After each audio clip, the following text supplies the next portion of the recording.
tentang Halo Flickers, welcome to Sneak Flicks. Dengan bangga kami mempersembahkan kepada kalian ulasan series berjudul The Wilds season pertama episode kedua. Di episode 2 kali ini dibuka oleh POV cerita dari seorang Russell, kakak kandung dari Nora. Sama seperti apa yang mereka tanyakan kepada Leah, Russell menceritakan jika ia lahir 18 menit sebelum Nora dilahirkan ke muka bumi. Meskipun ia adalah anak tetua, tetapi ia merasa belum bisa menjadi kakak yang bijak bagi seorang Nora. Itu semua karena ia iri dengan sikap orang tuanya kepada adiknya. Ya, Nora jauh lebih pintar daripada dirinya sendiri. Ada satu momen di mana ketika mereka sedang makan malam bersama, ayah, ibu serta Nora selalu memainkan permainan pengejaan kata. Sedangkan Russell tak bisa mengikuti kemampuan mereka hingga akhirnya ketika ia diminta untuk bermain, Russell memutuskan untuk menolak dan masuk ke dalam kamarnya. Di pagi hari, ketika semua orang telah terbangun, Russell tak bisa memeluk Nora yang sudah bangun terlebih dahulu. Mereka lalu baru menyadari jika mereka kehilangan satu orang, yakni Leah. Ternyata saat itu Leah adalah orang pertama yang telah bangun dengan memegang ponsel dari Janet yang baru saja mendapatkan telepon dari seseorang. Terlihat, dua anjing milik Janet kini telah diurus oleh pemilik dari program Retreat. Ia menelepon rekannya untuk memutuskan agar melanjutkan program. Meskipun nantinya rencana ini akan menimbulkan kontroversi. Akhirnya rekan dari Rahel tua itu segera menyuruh agennya untuk menyimpan paket tersebut ke area pantai. Dengan syarat, ia harus mematikan mesin dalam jarak 150 meter agar ke-9 wanita itu tak mengetahui rencananya. Kembali ke pulau di mana mereka berkumpul untuk membicarakan tentang rencana Janet yang ternyata memiliki 2 ponsel. Yang satu ia berikan kepada temannya dan satunya lagi ia sengaja sembunyikan di dalam tanah. Tentu Russell marah mengetahui ada udang di balik batu. Ia bahkan meludah tepat di hadapan makam miliknya. Dan Russell juga memarahi Leah dengan alasan egoisme yang Leah miliki membuat mereka tak memiliki kesempatan lagi untuk selamat. Ia dengan sengaja tak membangunkan mereka di malam hari saat mendengar telepon tersebut berdering. Leah yang memang mengaku salah saat itu tak bisa berkutik banyak. Di ruang interogasi, Russell bercerita lebih lanjut tentang seberapa keras ia selalu berusaha. Russell adalah seorang pelompat indah. Ia harus bekerja keras setiap harinya untuk menampilkan lompatan terbaik. Meskipun kadang usaha mengkhianati hasil, Russell pernah dikeluarkan dari tim nasional saat pelatih menyebutkan bahwa postur tubuhnya terlalu pendek dan gumpal untuk seukuran atlet nasional. Padahal, ketika Russell tiba di rumah, ayahnya berkata jika ia telah keluar dari pameran di Paris hanya untuk menonton serta menyoraki Russell yang akan tampil di pentas nasional. Russell yang tak berani mengatakan apa yang sesungguhnya terjadi, hanya berdiam diri di kamar, meluapkan segala kekesalannya karena ia telah gagal membanggakan kedua orang tuanya. Setelah apa yang menimpa mereka berdua, akhirnya ternyata Leah memutuskan untuk meminta maaf karena ia tak memberitahu rekannya sendiri tentang telepon tersebut. Dan beruntungnya, Russell ternyata telah melupakan kejadian itu. Lalu ia memiliki rencana untuk berenang ke tepi pantai dengan harapan bisa menemukan sesuatu. Tetapi Leah berpendapat itu bukanlah rencana bagus karena terdapat ombak pecah yang akan menghantam mereka. Kebetulan, Leah adalah seorang peselancar yang paham dengan bahaya di lautan. Dan justru Leah memiliki idenya sendiri untuk pergi ke perbukitan agar mereka bisa tahu apa yang mengelilingi pulau ini. Akhirnya Russell pun setuju dengan hal itu. Mereka kembali ke perkumpulan di mana Tony sedang sibuk memeriksa luka lebam yang Martha alami. Shelby sebenarnya sempat mencoba untuk membantu. Tetapi Tony merasa Shelby tak akan berguna sehingga Shelby mengurungkan niatnya untuk membantu Martha. Ada Fatin serta Dot yang sedang membongkar pasang koper milik Fatin. Di sana mereka menemukan 37 kondominium serta beberapa pil KB yang memang Fatin sengaja bawa.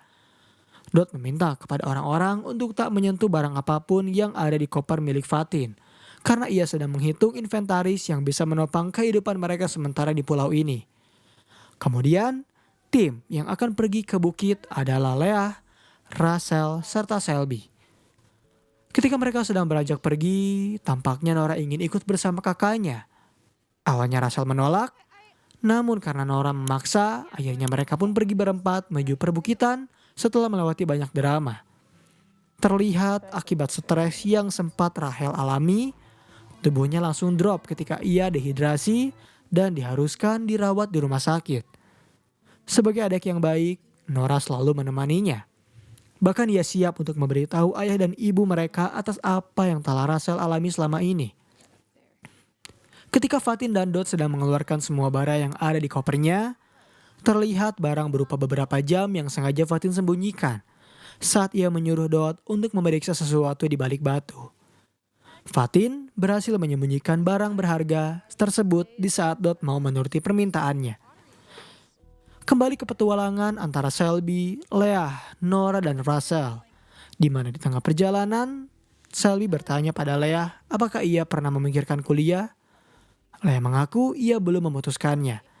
Lalu Shelby menanyakan hal yang sama kepada Rachel dan ia hanya menjawab jika dirinya akan mengejar Stanford agar ia bisa ikut kembali ke Olimpiade cabang lompat indah. Ada satu momen di mana Nora pernah bersikap baik padanya, yaitu ketika Nora memberikan semangat kepada kakaknya sendiri untuk tetap percaya diri sebelum ia akan tampil. Dengan harapan, Rachel akan berpikir jika sapu tangan yang ia berikan padanya telah diberi mantra sihir agar para atlet terkena gendam. Apa yang Nora lakukan sebenarnya membuat hati kecil Rachel tersentuh, meskipun ia enggan untuk mau mengakui apa yang telah adiknya berikan padanya.